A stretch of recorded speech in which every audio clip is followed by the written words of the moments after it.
So, what if the biggest problem in your business isn't your marketing? It's not your sales process, it's not your systems, it's not the economy. What if the real problem is the people? And more importantly, what those people believe, fear, avoid, and tolerate every single day? Because today's guest says that when you fix the people problem first, everything else starts to work. And after more than 25 years in talent acquisition, leadership consulting, workforce transformation, and AI implementation, she's seen the same pattern over and over again. Companies spend fortunes fixing symptoms while completely ignoring the root cause. So, welcome back to the show, everyone. Today, we're talking about something that impacts every business, every leader, every team, and honestly, every relationship. When things aren't working, most people immediately look at strategy, systems, technology, or processes. But what if the real issue isn't what you're doing? But what if it's the people doing it? So, our special guest today is April Elias. As mentioned, she brings more than 25 years of experience in talent acquisition and workforce transformation. She's worked through massive shifts in technology, leadership, hiring, and organizational change, and she's spent years helping businesses implement AI while ensuring they don't lose the most important asset they have, the human element. So, what makes April's perspective so unique is that she understands both sides of the equation, the technology and the humanity. And today she's here to explain why fixing the people problem first changes everything. April, it's really good to see you. You're in the middle of traveling and things are crazy, but you're loving it. Tell everyone how you've been doing. Yeah, absolutely. So I had been traveling around the world, and what kicked it off was AI Week in Milan, Italy. So we had a few cities to visit there, and then over to Portugal, back to the US, and back to Portugal again. So it's a mix of personal, like real estate stuff, and then also AI and people transformation work. So it's been really fun to have it all mixed up and be in all these wonderful places. That's amazing.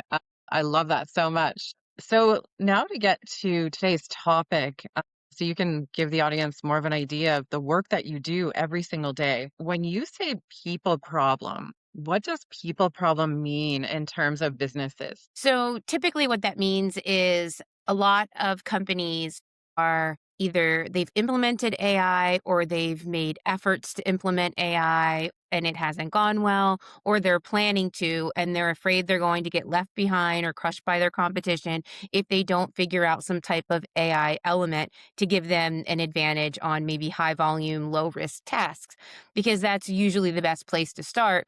But then what happens is if the AI initiative isn't communicated properly, or if it's not, if leaders don't work with their teams and say, hey, this is what's in it for you, then we run into this scenario where there's a lot of fear and anxiety out from people feeling like they are, either irrelevant or AI is going to take their job. In some cases, that is a valid fear, but most times, the most successful teams, what they've done is they've actually connected with their teams, communicated what's in it for them, and figured out, where is the best spot to. It's not just what to AI, it's who to AI with. And a lot of times, the people that you can empower with AI and the people that you can 10x with AI, they come from the most unassuming places.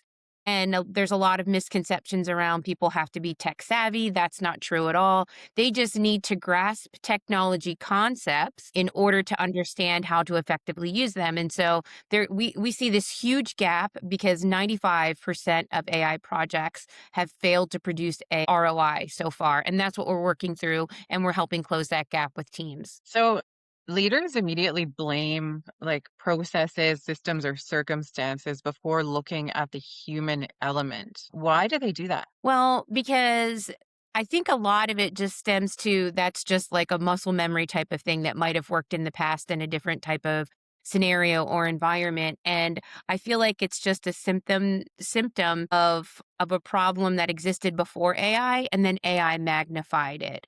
And so process is a great place to start. I'm not saying that it's not, because your process changes because of AI.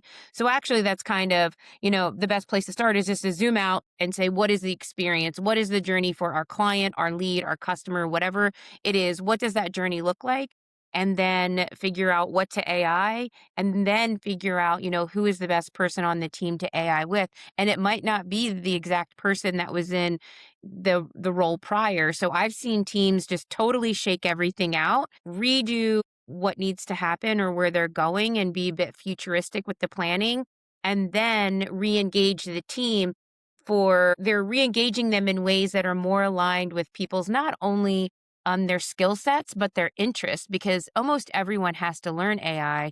And it's a lot easier today than it was like 4 years ago when I got started. It used to be, they used to say, oh, low code, no code. You definitely had to know some code in the beginning, like 4 years ago, to do a meaningful implementation of some type of AI or automation. Now that's not the case at all. It's way easier. And I'm super excited for the people who are getting started with this today, because we're finding strategies to, just kind of make up what people feel like is lost ground. It's actually a better time. It's if anybody was waiting until now, it almost seems as if they had a strategic patience to implement it at a good time. And so yeah, I mean, that's definitely a good place to start is the process, but then the people element comes in a little bit differently than it would have traditionally. Right, 100%. Do you know of some warning signs that the root issue of an organization is people and not strategy? Yeah, for sure. So if you're having a meeting and your rock star or your rainmaker or your, top tier team players, if they're all of a sudden silent in meetings and they're not saying much, that's an indicator. It's like they're just taking it all in. And I've noticed this time and time again. So the person who used to be communicating in meetings and having ideas and sharing things, they're often just getting quiet because they're assimilating to the environment and they don't want to say anything that will disqualify them. And they don't want to say anything to where they might get put in something that's too far out of their comfort zone and they might feel like it might set them up for failure. So that's why they're quiet usually. And those are the people, that's the opportunity to connect with them, because they're typically the ones with the most business acumen and domain expertise that's actually needed, right? So you could have this wonderful technical person, this AI engineer, or any type of technical person that comes in, but if they don't have that business acumen or that domain expertise or someone that knows your business like your team does, then it's kind of a rework just in a different direction, and it's not as as intelligent as it could be. Absolutely. Yeah, I think this resonates because we've all experienced it, changing the software, building new systems, and somehow the same problem keeps showing up. So I know so many people are experiencing that right now. And you've worked with many organizations through massive workforce changes. Do you see any patterns? Yeah, for sure. The patterns are some people are afraid to simplify things too much because they're like, that totally wipes out, 5 hours of my day every day. And they're wanting to cling on to relevance and being needed, which I can totally appreciate and understand. But what it actually does is because sometimes just the systems are redundant or the process is just redundant and it's not necessary, and the whole entire company and teams could benefit from that being streamlined and simplified.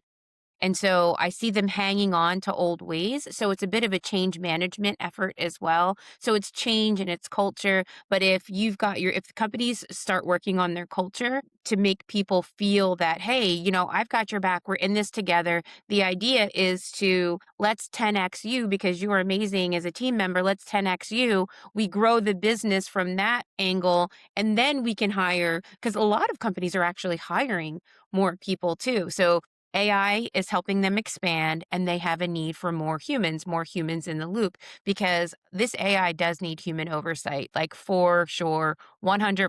It needs human Yeah, oversight unless agreed. it's doing something very low risk and very yes, no, very binary, but it does absolutely need that. So you need more really good people. So I would also say some of the things sometimes because people are just hanging on to kind of like the old think too long, that actively starts filtering them out, right? So my advice to people is if you find yourself in that situation like many companies do, I would just work on being, adaptable and flexible and open and, maybe spend a little bit of time, teaching yourself some things or getting into, watching some YouTube videos because once you get into it, you're like, "Oh my gosh, why didn't I start this sooner?" It's much easier than I ever thought it would be. So if you can send an email or if you can use an iPhone and you understand how that type of thing works, you can certainly learn AI. Totally, totally. Why do some teams thrive under pressure while others completely fall apart? So,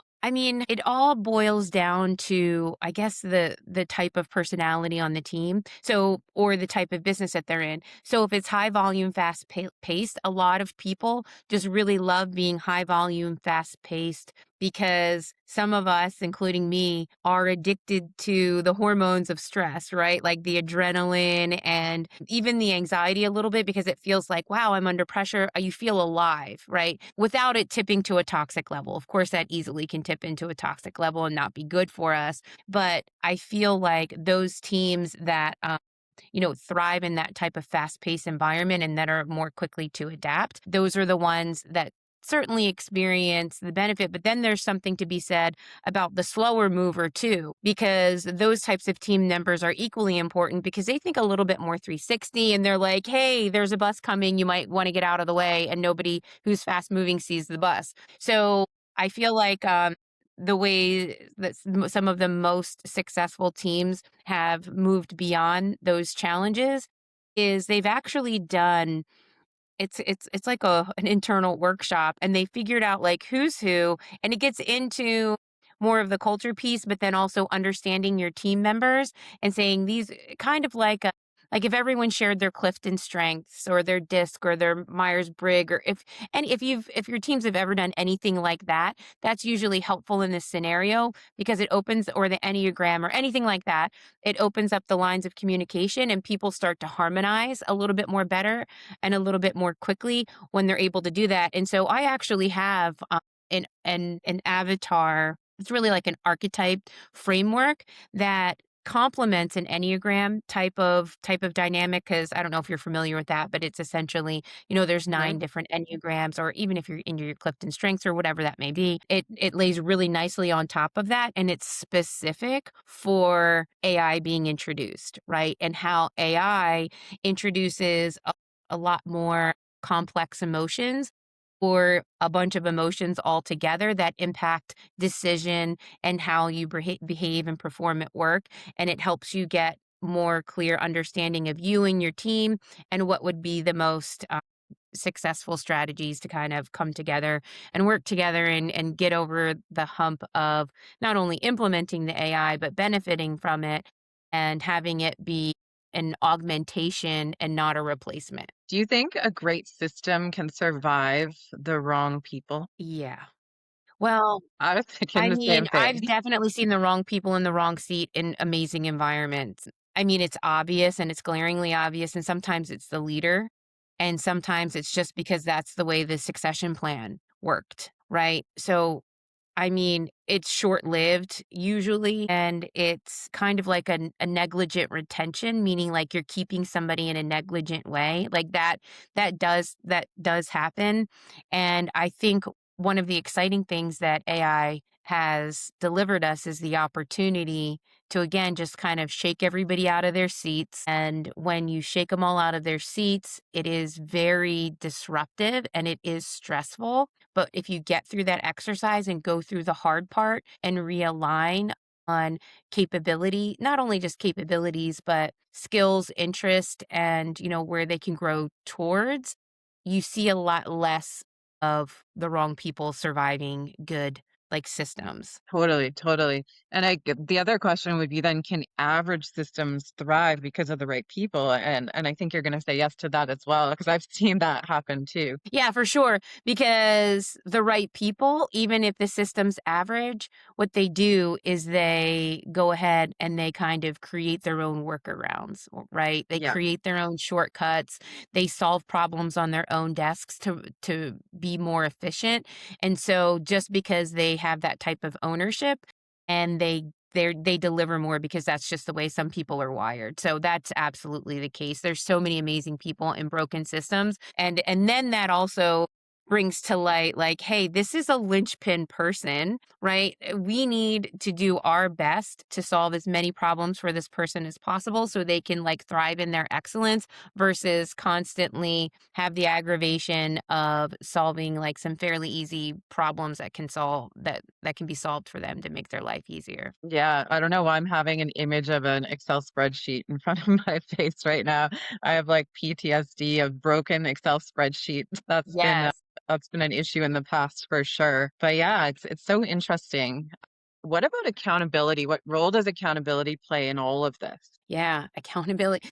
So I feel like you're hitting on all of the things that I've been talking about the last 2 weeks, like spot on. So accountability is an element of the people, right? So, and that's what we drill down on. And that's what we've been honing in on the last few weeks actually is accountability. And I would say when people are held accountable in a meaningful way that is productive, right? That's something that's it definitely I would say consistency and accountability go hand in hand because what we're finding is if we're starting to have like let's just say we're having like a weekly meeting, right? And we're like, "Hey, we're going to hold everyone accountable in this weekly meeting." And some people are like, "Oh, I've got a lot of work that I need to get done. I'm going to skip it. I'll catch next week. Send me the AI notes."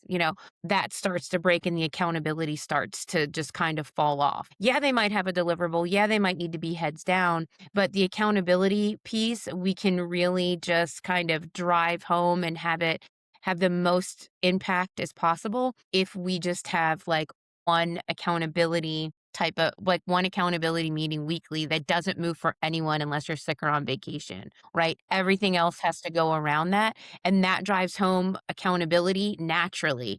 And so people will sometimes, if they'll make up an excuse, sometimes not to show up by saying they're busy, their heads down, they're not done yet. And it's okay sometimes if you're not done yet. And you can just raise your hand and be like, there just wasn't, I don't have the infinity stone. I can't manufacture more time. I just simply didn't have enough time to do my thing. But it does help initiatives more broadly. So, I mean, accountability is an important one and it sounds easy to deliver on and it sounds easy to hold people accountable, but it's actually pretty difficult if you're not consistent. For sure.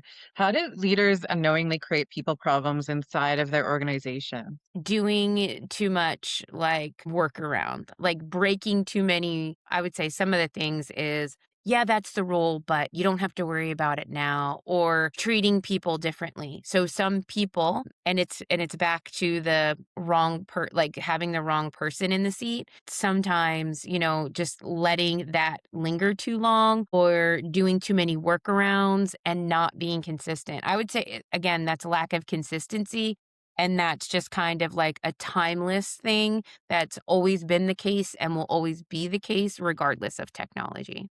For sure. What are some of the behaviors that are often tolerated that eventually become toxic? Just constant things not getting completed, tardiness, absence of, team meetings or sessions or planning sessions. And I mean, or people treatment. Some people, and I get one person's coming to mind, like just because they generate a lot of revenue, right? So I was recently working with a team to where this person generated a lot of revenue for the company. And so, but when he did this in a fashion that was very passive aggressive. Like sometimes he was super nice and encouraging, and other times he was just really demeaning and demanding. And so that rose a lot of complaints and a lot of issues. But the company continues to choose to keep him because he's such a such a big biller, right? And Right. it's like that's actually costing you more in the long run, right? You're just kicking the can down the road. I'm sure it's costing them opportunity because I'm sure it's just not isolated to his personal team. People can pick up on, even clients can pick up if somebody has that type of vibe because it creeps out every once in a while. But yeah, that's just definitely one that's like right there. And that's a common problem. Yeah, absolutely. And then the next part of it is the difficult conversations that often get delayed. And when there's a person that stands out like that like their behavior gets tolerated and then that difficult conversation isn't had, it definitely sends a message to everybody else in that organization. And I feel like that costs the company so much more than what they ever could imagine because it's like the unsaid, you can feel that energy in a room when something isn't said. So, how can leaders prevent that from happening and start identifying problems before they become bigger issues? I would say just keep the lines of communication open with the team in a way that you're approachable, right? I'm a huge fan of more of a flat organization for that reason. And if you nurture an environment of like, hey, we're all in this together, we have each other's back. That's one of my favorite things to say because people instantly get it. Like we have each other's back. And good news or bad news doesn't get better with time, right? So if it's bad news, let's just put it out there. Let's try to fix it together as a team. And it might not be as bad as you're thinking if you keep it to yourself, right? So that's again the postponing the difficult conversations because some people just aren't good at having difficult conversations. And then also sometimes the difficult conversations are letting like the leader or the executive know that they're actually the problem and they're in the wrong seat. And sometimes it's a matter of just reseating people. And that's another reason why I'm like, let's just wipe away some of the titles and just have like responsibilities for things that need to get done. And if we reseat people aligned with their strengths, then and their interest, then things again naturally take care of themselves in a lot of ways. And sometimes it does mean them exiting, which is also for the greater good. And then it frees them up because they know that they're in a position that everyone's not thriving. So that doesn't feel good to be the problem either. And most people have some sense of awareness around that and freeing them up and letting them off the hook. And so they have more room and energy to do something that's better aligned. I think it does everyone a favor for sure whenever we can do that. For sure, for sure. So I want to bring AI and the human factor into it now. What do you think organizations are getting wrong about AI adoption? And do you actually think technology can solve human problems? I think what they're getting wrong about adoption is they think that it's magical, meaning they think that AI is going to come in and do some magical, miraculous, thing. Like people are so mystified by it and they're like, this is amazing. And of course, there's a wow factor when you first start using AI. But then after when you start using it, you're like, it's great. It's smart. It solves problems. It creates a lot of efficiencies. I think the people who haven't tried to implement it, they can, relieve some of that maybe intimidation by just knowing that.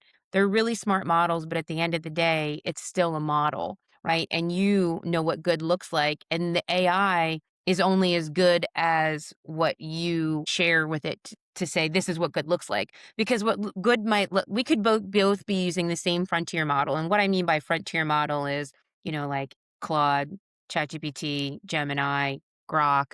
You're using a frontier model. We could all use the same frontier model and we could be in the same business. But what good looks like to me might be different than what good looks like to you in your business, like what some of the like the success indicators are. And so you need to provide that for your AI to work for your team. And then it does all of these amazing algorithmic things and comes up with these great ideas, helps you think more 360.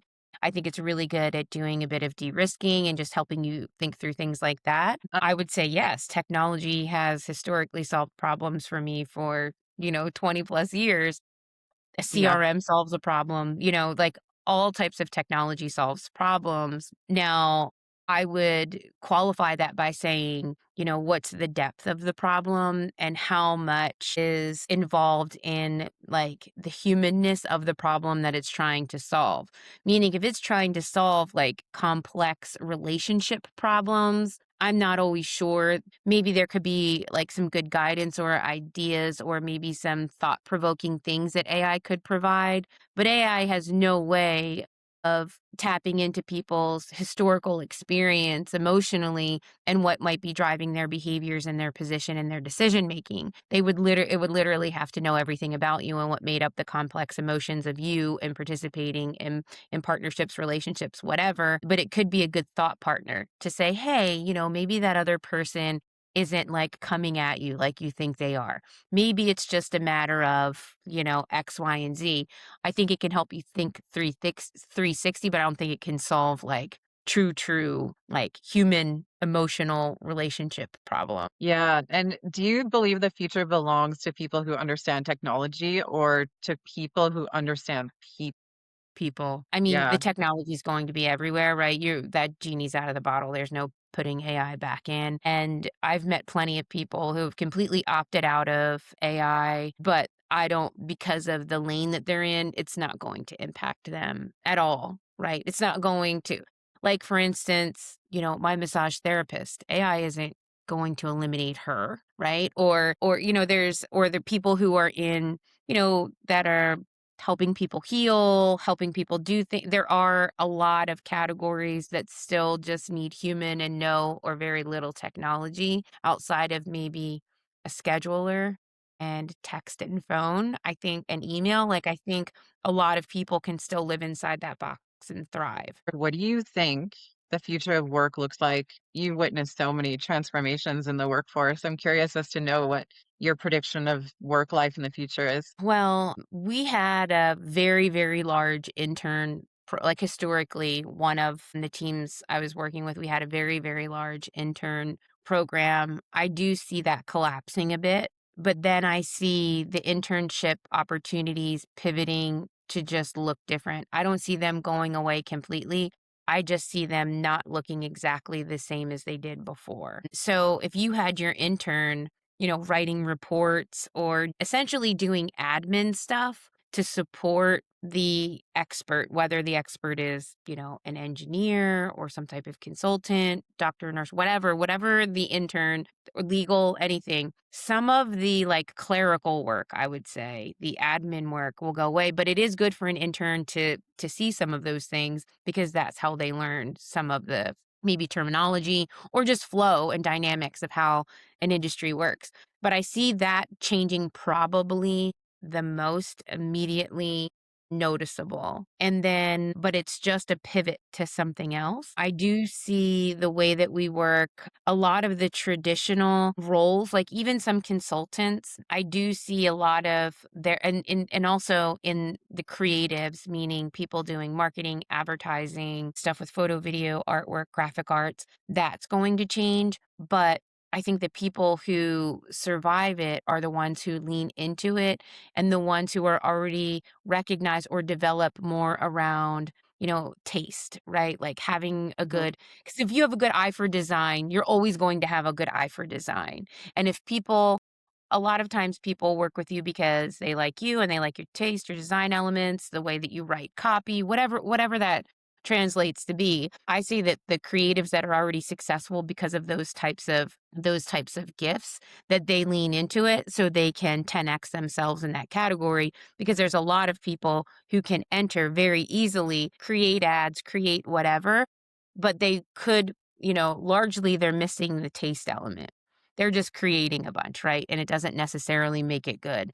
It just creates Mhm. more noise. And so if you can stand out within the noise, but it's going to change a lot of things. But the change also brings a lot of opportunity for people to get better and get perhaps create efficiencies and get rid of the things that have always been a lingering stress or a lingering annoyance to do because you can use AI to do the lift and then you work more in your gift. What advice would you give to someone who's listening and they are so overwhelmed by change and all of the things that are happening in the workforce? I would say I would pick just one thing, meaning, so I have the issue of I consume all of these AI updates and information, and I'm literally feel like I'm drinking from a fire hose every day, just trying to keep up. Mhm. And when I have the most success is when I just double down on one thing for a minute and just try to get rid of all the noise. Like it's okay to have it in your awareness, but don't like click on it and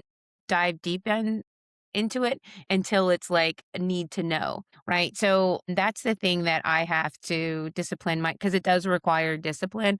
Otherwise, you could be constantly just like learning and absorbing and learning and absorbing, but figure out like what it is that would have, I guess, the highest return for you as far as being able to either buy your time back or magnify you. And if it's something like, I want to do this for my social media, or I want to do this to organize, events for my kids' school, or I want to, whatever the case may be, just pick one thing and get it through from start to finish, because the diluted focus will get you nowhere. You'll do a bunch of 10 things and nothing's going to meaningfully make any progress.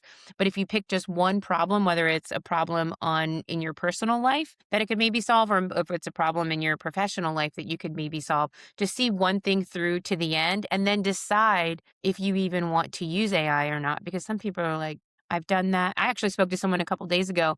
He was like, I came in, I learned all the things, and I decided I'm going to hire somebody to do this. He goes, I can Right. do it, but I don't want to do it. So, and there's a lot of opportunity for people who, if they've normally been in a support type of role, like an admin, because some people just really thrive in like an executive assistant type of role, or a coordinator or an operator or an integrator type of position, and they can really thrive and provide services to people who just don't even want to touch it, but they have no problem paying people to do it. So that creates a whole new category, because you can essentially be like a fractional provider to many people, and you could be one to many in that way because you can leverage AI to do that.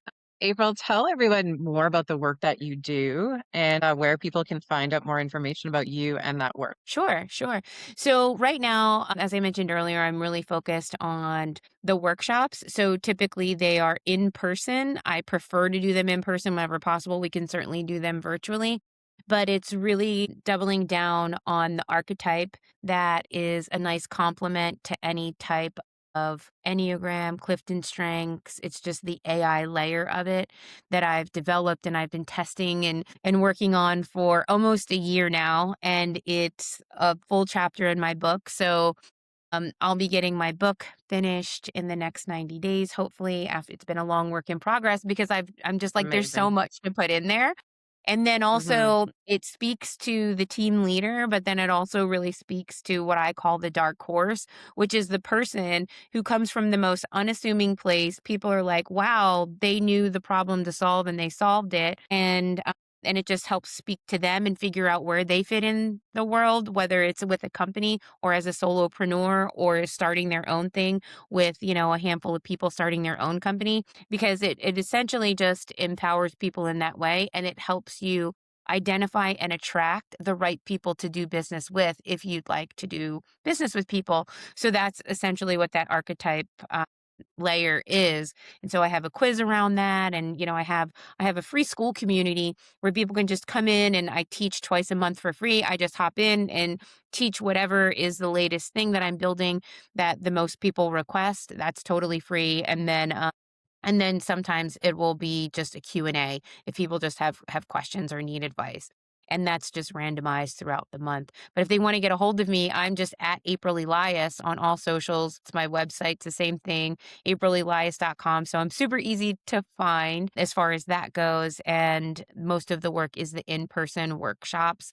And we come in and we figure out what to AI first. Because before we even introduce the people, we figure out, we take a look at the process, like what's happening here. And because that has to happen before we figure out who to AI with, like Hmm. what's changed in your world. And then we're like, who to AI with. And so, and when we bring the team in and they participate through the various workshops and exercises, they learn a lot. Laptops are open, they're hands on doing things, because it's a bit of a training as well to just kind of disarm people from the overwhelm. So yeah, and that's the part I'd love to do, is the people part. It's super fun. Awesome. Well, thank you so much for showing up today, even though you're traveling and you're all over the place. I feel like this conversation was so valuable. If you could leave every leader who's listening with one lesson about people, what would you say to them? I would actually tell them, and this is the most simple, and again, it's a timeless piece of advice, is I would connect with their teams one on one, or the people that they feel like they haven't heard from in a while, or that might be getting quiet, find out why they're quiet. Go ahead and don't put that off. Just because they're quiet doesn't mean they're happy. And those could be your biggest like diamonds, right? Your biggest gems. You're just, golden team members. So I would encourage everyone to reach out to their team members that might be, quiet, or the ones who are visibly afraid. I would reach out to them first, and then, of course, the rest of the team. But the one-on-ones in this situation, although it sounds overwhelming and like it might be too much, the one-on-ones are absolutely priceless and worth every minute spent. Awesome. Well, thanks again, April, for being here today. It was so much fun talking to you. Yeah, thank you, thank you. Appreciate it. And thank you so much to our audience for joining and for listening and tuning in. April reminds us that every system, every company, every family, every team is ultimately powered by people. So, as April said, she's a people person. So, April, thank you so much for sharing your wisdom, your experience, and your unique perspective on what it really takes to create lasting success. And to everyone listening, here's the question I'll leave you with. Before you try to fix the strategy, before you change the system, before you buy the next tool, ask yourself this question: am I solving the real problem or am I avoiding it? Thanks again for tuning in, everyone, and stay tuned for the next episode. Hope you all have a wonderful day. Bye for now.